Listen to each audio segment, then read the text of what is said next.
Shalom sobat, semoga sobat semua sehat dan penuh damai sejahtera dari Tuhan kita Yesus Kristus ya.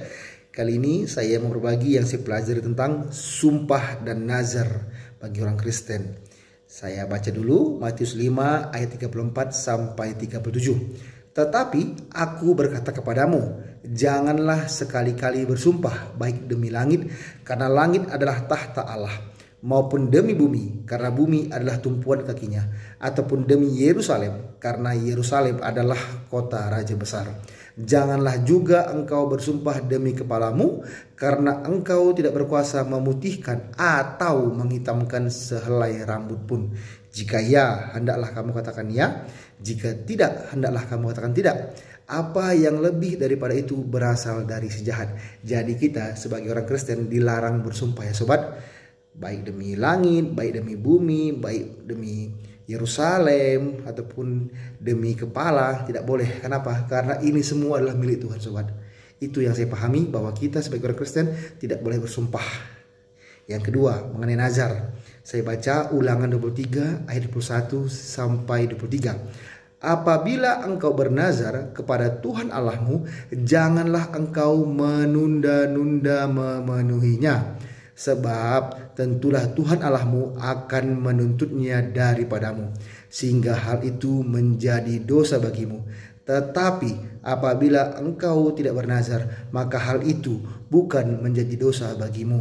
Apa yang keluar dari bibirmu haruslah kau lakukan dengan setia. Sebab dengan sukarela kau nazarkan kepada Tuhan Allahmu sesuatu yang kau katakan dengan mulutmu sendiri. Nah, jadi kalau kita bernazar, janganlah menunda-nunda memenuhinya. Nah, jadi kalau tidak dilakukan nazar itu menjadi dosa. Nah, itu tadi ya. Dan hendaklah dikatakan dengan sukarela gitu ya.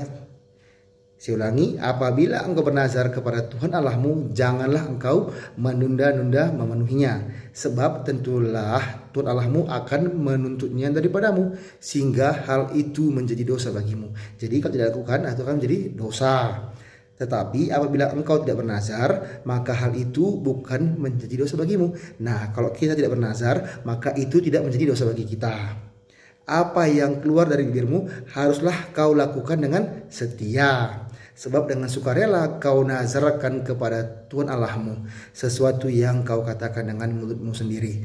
Nah, jadi sobat, bisa nanti sobat baca mengenai kisahnya nazarnya Jefta sobat ya, di kitab Hakim 11. Kalau tidak salah sobat bisa baca ya, nazarnya Jefta. Oke. Saya baca kesimpulannya di 2 Timotius 3 ayat 16 sampai 17.